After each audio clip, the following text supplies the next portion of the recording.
मिश्र अपूर्णांकाला म्हणजेच मिक्स फ्रॅक्शनला याला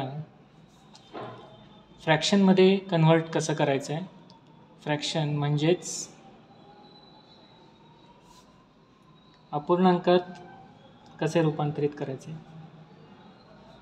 अपूर्णांकात कसे रूपांतरित करायचे याची काही उदाहरणं आपण इथं सोडवून बघूया. मिक्स फ्रॅक्शन याला आपण फ्रॅक्शनमध्ये कसं कन्व्हर्ट करू शकतो. तर त्याचं एक उदाहरण मी इथं घेतो. समजा दिलेलं मिक्स फ्रॅक्शन असं आहे 2 3/5 असं दिलेलं आहे. हा एक मिक्स फ्रॅक्शन आहे म्हणजे मिश्र अपूर्णांक आहे.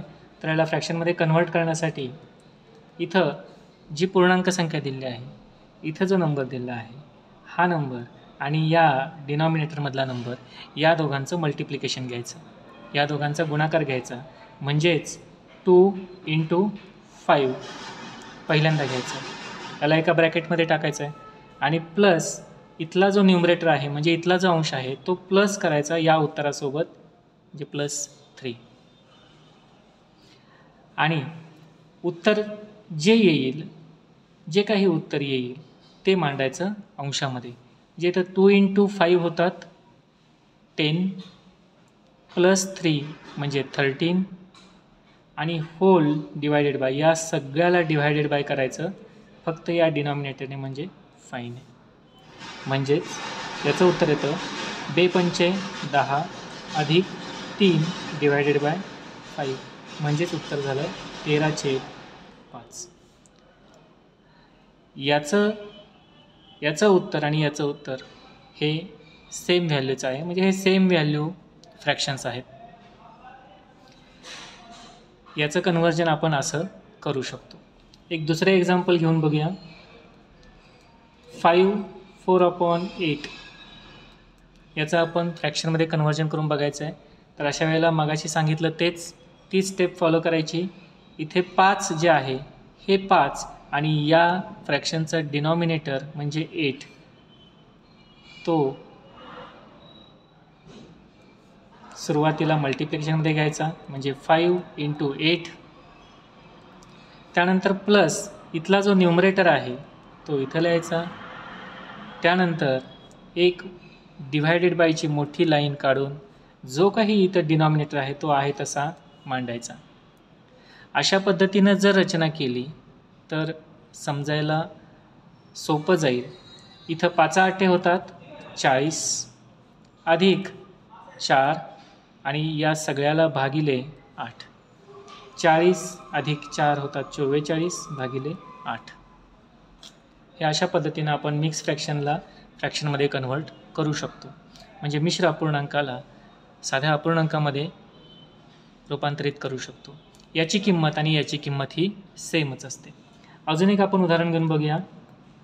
6/8/4 हे एक परत मिक्स फ्रॅक्शन आहे. तर याचं उत्तर आपण असं काढू शकतो. इथं 6 आणि 4 याचा गुणाकार लिहायचा. 6 आणि 4चा गुणाकार घेतला. त्यानंतर अधिक अंश लिहिला म्हणजेच 8 घेतला आणि या सगळ्याला डिव्हायडेड बाय जो काही छेद आहे 4 तो छेद लिहिला. परत त्याचं उत्तर काढलं. 6 × 4 = 24 अधिक 8/4. 24 आणि 8 होतात 32. 32/4 हे याचं उत्तर. इथून पुढे अजून सिम्प्लिफाय करू शकतो आपण. 32/4 म्हणजे 4×1 = 4, 4×8 = 32 म्हणून उत्तर 8सुद्धा बरोबर आहे. पण अपूर्णांकात जर मांडायचे असेल तर 32/4 किंवा याला सिम्प्लिफाय करायचं असेल तर 16/2 म्हणजे 2 आणि 2ने भागलं आहे. इथं पण 2ने भागलं, इथं पण 2ने भागलं. परत या 16/2ला परत 2ने भागलं तर 2×8 = 16 आणि 2×1 = 2 म्हणजेच 8×1 = 8. जे आपण इथं डायरेक्ट आटलेलं आहे तेच 8/1 म्हणजेच आपण 8सुद्धा म्हणू शकतो. म्हणजे 6/8/4 याचाच अर्थ असंही लिहू शकतो. म्हणजे त्याचं उत्तर 8 पण येऊ शकतं. अजून एक उदाहरण घेऊन बघूया. 5/6/7 या मिश्र अपूर्णांकाचं अपूर्णांकात रूपांतर करून बघूया. परत सेम पद्धत. इथला जो अंक आहे 5 तो 5 आणि छेदातला अंक 7 यांचा गुणाकार घेतला एका कंसात अधिक इथला जो अंश आहे तो लिहिला 6 आणि या सर्वांना भागिले केलं छेदाने, म्हणजेच इथला छेद आहे 7. परत 5 7 35 अधिक 6 आहे तसंच भागिले 7. 35 अधिक 6 होतात 41 छेद 7. म्हणून या मिश्र अपूर्णांकाचं 41/7 असं अपूर्णांकात आपण रूपांतर केलेलं आहे. मला वाटतं या चारही उदाहरणांवरनं आपल्याला समजलं असेल की मिश्र अपूर्णांकाला म्हणजेच मिक्स फ्रॅक्शनला आपण साध्या फ्रॅक्शनमध्ये कसं कन्वर्ट करू शकतो. या दोघांच्या व्हॅल्यू सेम असतात आणि यावरती आधारित प्रश्न हे नवोदयाला सुद्धा विचारले जातात आणि स्कॉलरशिपला सुद्धा विचारले जातात.